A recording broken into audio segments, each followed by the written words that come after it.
Media మిత్రులందరికీ నమస్కారం.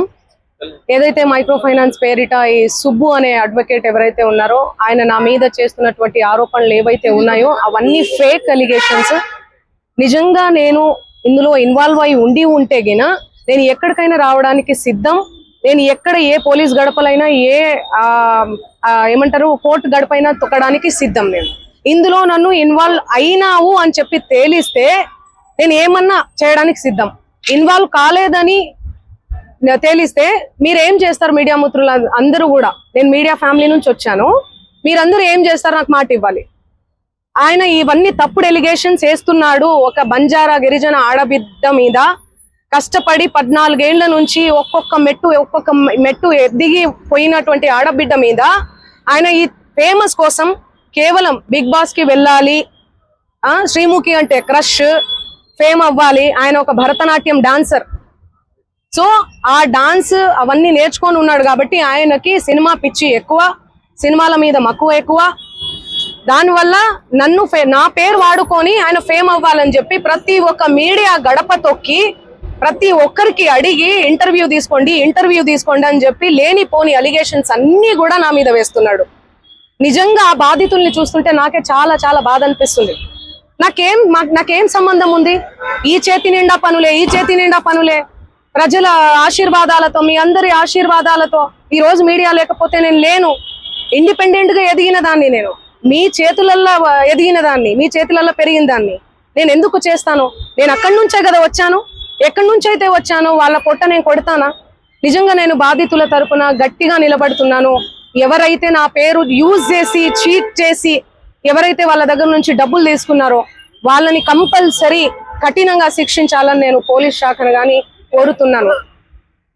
So మిగతా వివరాలన్నీ కూడా మా లాయర్ గారు మాట్లాడతారు. సుబ్బు గారి మీద ఇచ్చాం. సుబ్బు సిగపోగు పూర్తి నేమ్ ఆయన పేరు. చూడండి, ఆయన పేరు మీద నేను కంప్లైంట్ ఇవ్వడానికి వచ్చాను. ఎక్స్టార్షన్ కంప్లైంట్ ఇచ్చాను ఆల్రెడీ. మేము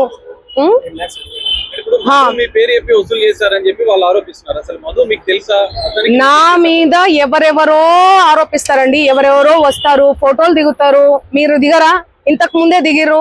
మీరు దిగరా? ఎవరి సెలబ్రిటీ స్టేటస్ లో ఉన్నాను. నేను సెలబ్రిటీగా ఏ రోజు ఫీల్ అవ్వలేదండి. సెలబ్రిటీగా నేను ఫీల్ అయ్యి ఉంటే ఈ రోజు ఈ 14 ఏళ్ల జర్నీ కొనసాగేది కాదు, ఎక్కడో ఆగిపోయేదాన్ని. ఎప్పుడైనా కూడా నేను ఎవరి ఇంట్లో పడితే వాళ్ళ ఇంట్లో పోయి అన్నం తినేస్తా. సొంత చెల్లెలాగా, సొంత అన్నలాగా. అన్న చెల్లి తప్ప, అన్న తమ్ముడు తప్ప వేరే సంబోధన కూడా ఉండదు నా నోట్లకెళ్ళి. సో ఎందుకు ఇంతలా బదనాం చేస్తున్నారో నాకు అసలు ఏం అర్థం కావట్లేదు. ఎంతో మంది నాతో ఫోటోలు దిగుతుంటారు, ఎంతో మంది ఇంటికి పోయి భోజనం చేస్తుంటాను. అదే చెప్తున్నా, ఫేక్ ఎలిగేషన్స్ అని చెప్తున్నా నేను. అందుకే కేసు పెట్టాం మేము. ఎలా ఇస్తా? ఆయన రివర్స్ అంటున్నాడు. ఆయనే డబ్బులు ఇస్తే నేను నీ పేరు దేను ఇండ్లకెళ్ళి నన్ను డిమాండ్ చేశాడు. మీరు ఇండ్ల పేరు ఉండకూడదు మీది అంటే మీరు పైసలు ఇవ్వాలి నాకు. ఆయన పైసలు ఇవ్వాలనే కదా ఇదంతా చేస్తున్నాడు. మీకు అర్థం కావట్లేదా? అందుకే మేము డిఫమేషన్ కేసు పెట్టినాం. ఎందుకు సంబంధిస్తారండి? ఎవరెవరో వస్తారు, ఆమె మాకు తెలుసు, ఇదిగో నేను ఫోన్ చేస్తాను, ఇదిగో మాట్లాడు, ఇదిగో నా కోసం పాట పాడింది, నా కోసం ఇదిగో ఇంటికి వచ్చింది, అన్నం తిన్నది. అభిమానులు ఎంతో మంది ప్రోగ్రామ్కి వెళ్తున్న క్రమంలో ప్రోగ్రామ్ చేసుకున్న తర్వాత మేము అన్నం తినండి, మా ఇంటికి రండి, మా ఊరికి రండి మేడం, మీ కాలు మోపండి మేడం, మీరు లక్ష్మి లాగా ఇట్లా మాట్లాడుతుంటారు ఎమోషనల్ గా. నేను ఎంతో మంది ఇళ్లలో, నేను కర్ణాటకకు పోయినా ఎక్కడ పోయినా కూడా ఎంతో మంది ఇళ్లలో పోయి అన్నం తినేసి వస్తాను నేను. ఎందుకంటే అభిమానం. నేను చాలా చాలా ఎక్కడి నుంచి అయితే వచ్చానో నా మూలాలు నేను మర్చిపోలేదు. ఓకే, సో ఇవన్నీ కూడా ఫేక్ ఎలిగేషన్స్. నేను మళ్ళీ అవును,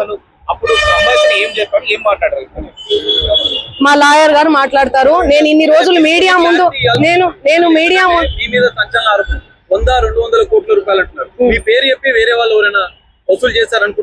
ఇప్పుడు నా పేరు చెప్పి ఎవరో వసూలు చేశారు, నాకేం తెలుస్తుందండి? ఆ కేసు వచ్చాను. ఆయన ఏమంటున్నాడు? ఎలా రెస్పాండ్ అవుతానండి నేను? ఇప్పుడు నా ప్రోగ్రామ్స్ అన్ని వదిలిపెట్టేసుకొని నేను రెస్పాండ్ అవ్వాలా?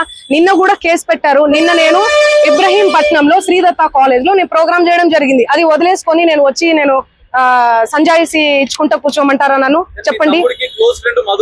ఎందుకుంటారండి క్లోజ్ ఫ్రెండ్స్? మా బంజారా కమ్యూనిటీ వాళ్ళందరూ కూడా ఎందుకుంటే చాలా మంది ఉంటారండి. ఉస్మానియా యూనివర్సిటీ ఉన్నారు, కర్ణాటక యూనివర్సిటీ నుంచి ఉన్నారు. నా ఓన్ చేసుకుంటారు, మా అక్క అని చెప్పి. మా కమ్యూనిటీ వాళ్ళు, మేము కూడా మా కమ్యూనిటీ అని చెప్పి నేను కూడా మాట్లాడతాను ఓన్ చేసుకొని. అరే తమ్మి అనుకొని అది ఇది అనుకుంటా మా భాషలో మాట్లాడతాను నేను. ఇప్పుడు నేను ఒకటే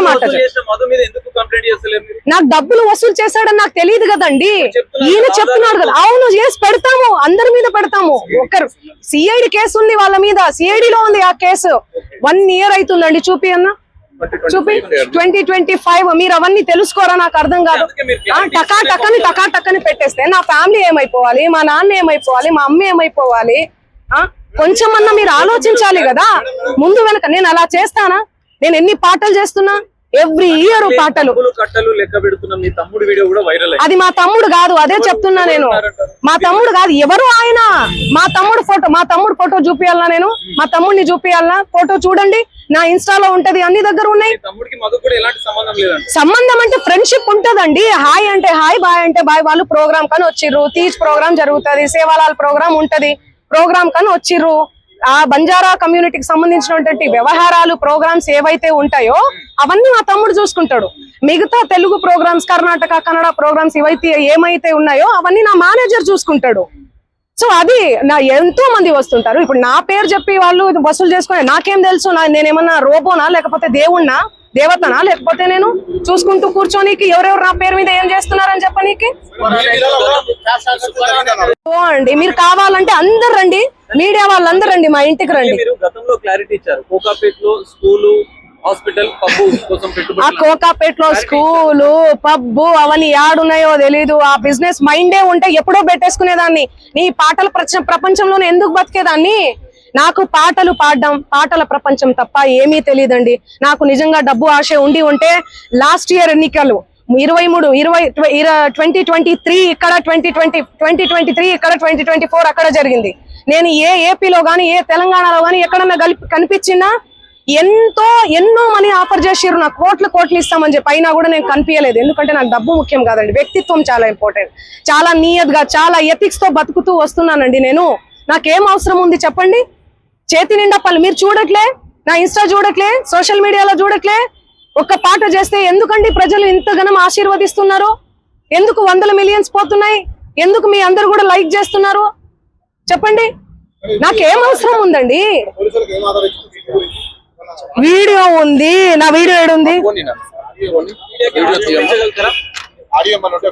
ఇదిగో మా తమ్ముడు ఈయన. ఆ ఫోటోలో, ఆ కట్టల ఎంచే ఫోటోలో ఎవరున్నారండి? వీడియోలో కట్టలు పైసలు ఎంచే వీడియోలో ఎవరున్నారు? ఈ ముఖం ఉందా? సంబంధం లేని విషయం, మాకు సంబంధం లేని విషయం తెచ్చి మా మీద ఎందుకు రుద్దుతున్నారు అనేది నాకు అర్థం కావట్లేదు. సెన్సిటివ్ మ్యాటర్ అండి ఇది. కొంచెం ఆచి తూచి వెరిఫికేషన్ చేసుకొని మీరు వేయాలి మీడియాలో, సోషల్ మీడియాలో కానీ, మీడియాలో కానీ. దయచేసి చెప్తున్నా, నేను మళ్ళీ చెప్తున్నా, తనది గిన నాది గిన ఇందులో ఇన్వాల్వ్మెంట్ ఉంది అంటే మీరు ఎక్కడికన్నా రమ్మని చెప్పండి, నేను సిద్ధం. మీడియా మిత్రులందరికీ కూడా చెప్తున్నా, నాది ఇన్వాల్వ్మెంట్ లేదు ఈ కేసులో అని అంటే గిన మీరు ఆ సుబ్బు అనే అడ్వకేట్ ని మీరు ఏం చేస్తారనేది నాకు మాట ఇవ్వాలి. సిద్ధమా? దానికి చెప్పండి, సిద్ధమా? చెప్పండి. మీరు ఇంతగనం నన్ను క్షోభ పెట్టాడు కదా, ఇంతగనం నన్ను హరాస్ చేస్తున్నారు కదా, ఎక్కడ చూడు మంగ్లీ. మంచి విషయాలు ఎక్కడా స్క్రోల్ చేయరు.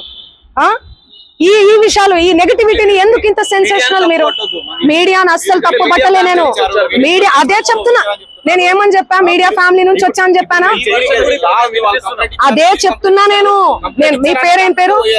సాగర్ గారు. నేను అదే చెప్తున్నా, మీడియా ఫ్యామిలీ నుంచి వచ్చాను సాగర్ గారు. ఇన్స్టాగ్రామ్ లో ఆ రీల్స్ అవన్నీ మీ చెల్లి మీదనో, మీ అక్క మీదనో వస్తే మీరు ఎంత బాధపడతారు? నేను అదే చెప్తున్నా. మీడియా నుంచి ఒక్కొక్క మెట్టుకి ఎందుకు టార్గెట్ చేస్తున్నారు? అది మీరు చెప్పాలి. మీరు ఏమనుకుంటున్నారు దానికి సంబంధం? నాకు తెలియదు అది. ఎందుకంటే నేను మీడియాలో వచ్చి ఇంటర్వ్యూలు ఇస్తలేనను, మరి ఏమో నాకే తెలియదు. ఎందుకంటే నా పని చెప్తుంది, నేను పని చేసుకుంటూ వెళ్తున్నా, నేను పాటలు చేసుకుంటూ. ఆయన అదే చెప్తున్నాను కదండి, బిగ్ బాస్ కోసం, ఫేమస్ కోసం అని చెప్తున్నాం కదా.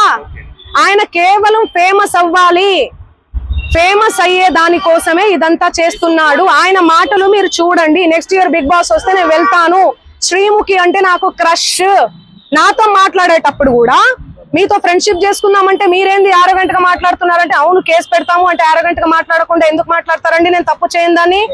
తప్పు చేయని వాళ్ళు ఎవరన్నా మాట్లాడతారు.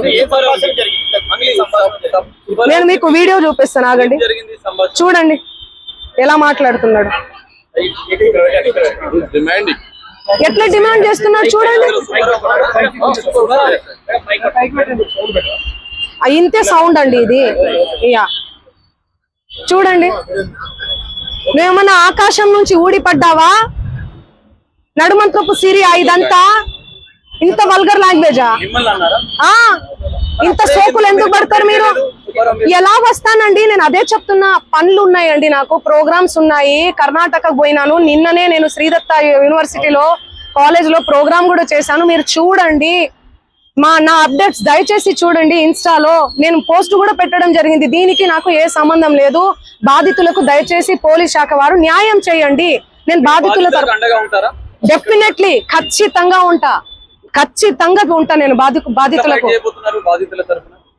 ఎట్లా ఫైట్ చేయబోతున్నాము? లీగల్ గా వెళ్తున్నామండి మేమంతా. మా లాయర్ గారు మాట్లాడతారు. నేను ఇప్పటి వరకు మాట్లాడాను కదా, మాట్లాడండి లాయర్ గారు.